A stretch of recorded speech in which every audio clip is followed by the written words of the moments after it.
Season 3 के आगाज़ में प्लेयर 145 सरेंडर करता है और उसके गन नीचे रखते ही मास्कमैन उसे गोली मार देते हैं। जब मास्कमैन प्लेयर 246 के पास जाते हैं, वो कहता है मुझे मत मारो, मेरी बेटी बीमार है। मास्कमैन उसे शूट करता है और कहता है अगर जिंदा रहना है तो मेरी बात मानो, अपनी आंखें बंद रखो। फिर वो इसके गर्दन पर स्कैनर लगाकर इसे एलिमिनेट कर देता है और दूसरे मास्कमैन इन प्लेयर्स की लाशों को ताबूत में डालकर ले जाते हैं। फिर दूसरा प्लेयर मैन उस मास्कमैन के पास आता है और उसे कहता है बहुत अच्छा बनने की कोशिश कर रही है जबकि तू है नहीं।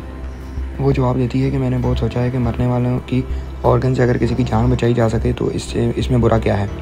अब मैं तुम लोगों की टीम में हूँ और मुझे भी जानना है ये सब कैसे होता है। कुछ मास्कमैन एक ताबूत को लाकर प्लेयर रूम में रख देते हैं और वहाँ से चले जाते हैं। उनके जाने के बाद प्लेयर्स उस ताबूत को खोल कर देखते हैं, उसके अंदर प्लेयर 456 होता है। एक प्लेयर उसको चेक करता है और कहता है ये तो ज़िंदा है, और वो उसको निकाल कर बेड पर लेटा देते हैं। और दूसरी तरफ जो पुलिस वाले उस आइलैंड की खोज कर रहे हैं, उन्हें उनका ड्रोन ऑपरेटर नहीं मिल रहा। कैप्टन मार्क उन्हें अपनी झूठी बातों में उलझाते हुए कहता है कि शायद उसने रात को ज़्यादा पी ली हो और वो ऊपर उल्टी करने आया हो, तूफान ज़्यादा होने की वजह से समुद्र में गिरकर मर गया होगा।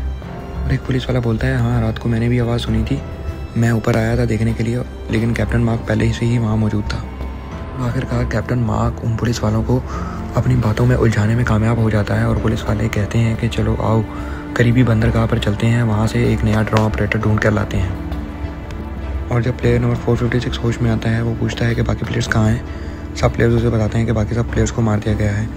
इतने में ही वहाँ गार्ड्स आते हैं और बताते हैं कि कल रात कुल 35 प्लेयर एलिमिनेट हुए थे और अभी जो है 60 प्लेयर्स बच गए हैं। प्लेयर नंबर 456 आगे आता है और मार्क्समैन को कहता है कि तुम लोगों ने मुझे ही क्यों छोड़ दिया, मुझे भी मार दो दरिंदो, मुझे भी मार दो, तुम जीत गए मैं हार गया, मुझे भी मार दो, मुझे ही क्यों सिर्फ जिंदा छोड़ दिया। मार्क्समैन प्लेयर नंबर 456 के हाथ बांध देते हैं और वोटिंग का अमल शुरू किया जाता है। मार्क्समैन कहते हैं प्लेयर नंबर 456 आगे आए और अपना वोट कास्ट करें। प्लेयर 456 हाथ बंधे होने के कारण आगे नहीं आ सकता, इस वजह से मार्क्समैन कहते हैं कि प्लेयर नंबर 448 आगे आए और अपना वोट कास्ट करें। प्लेयर नंबर 448 आगे बढ़ती है और अपना वोट डालती है। इसी तरह वोटिंग का अमल जारी रहता है।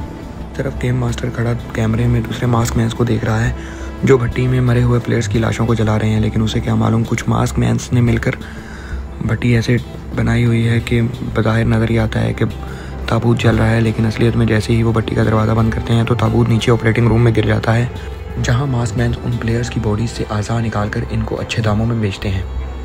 फिर मास्कमैन अपनी नई साथी को ऑपरेटिंग रूम की तरफ ले जाते हुए उससे पूछता है तुम नॉर्थ कोरिया से यहाँ क्यों आई हो, वहाँ हालात ख़राब थे क्या। वो कहती है ये लंबी कहानी है, मैं तुम्हें बाद में बताऊँगी। जब वो दोनों ऑपरेटिंग रूम में पहुँचते हैं तो सब उन्हें देखकर हैरान हो जाते हैं, लेकिन मास्कमैन उन्हें कहता है कि नंबर 11 अब हमारी टीम का हिस्सा है। फिर वो उस लड़की को मास्क उतारने का कहता है और कहता है हमारे दरमियान तय हुआ था कि यहाँ कोई मास्क नहीं पहनेगा।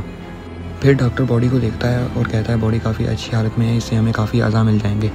मास्कमैन उन्हें कहता है ये नंबर 11 का ही दिया हुआ तोहफा है। वो सब हंसते हैं और कहते हैं कि आओ मिलकर फिर इसके दिए हुए तोहफे को खोलें। फिर वो जैसे ही उस प्लेयर की बॉडी से आज़ा निकालने लगते हैं तो नंबर 11 होशियारी से बंदूक उठाकर उन सबको मार देती है और उस मास्कमैन को कहती है कि मैं नॉर्थ कोरिया से यहाँ इसलिए आई थी क्योंकि मैंने अपने कैप्टन को भी इसी तरह ही मार दिया था। ये कहते ही वो उसको शूट कर देती है। अब कमरे में सिर्फ एक डॉक्टर बच गया है। वो डॉक्टर उसे कहता है मुझे मत मारो, मैं इन कमीनों के साथ नहीं था, बस पैसे अच्छे मिलते थे इसीलिए काम कर रहा था। वो लड़की कहती है अगर तुमने अपनी जान बचानी है तो इस प्लेयर की जान बचाओ। और दूसरी तरफ गेम मास्टर को उसके साथ ही कैप्टन मार्क की कॉल आती है। वो उन्हें बताता है कि पुलिस वाले करीबी बंदरगाह पर रुके हैं और ये यहाँ से नए ड्रोन ऑपरेटर की तलाश कर रहे हैं। गेम मास्टर उसे कहता है कि कुछ भी हो जाए गेम्स ख़त्म होने तक इन्हें इस आइलैंड का पता नहीं लगना चाहिए। कैप्टन मार्क उसे कहता है कि अगर बात हाथ से निकल जाए तो।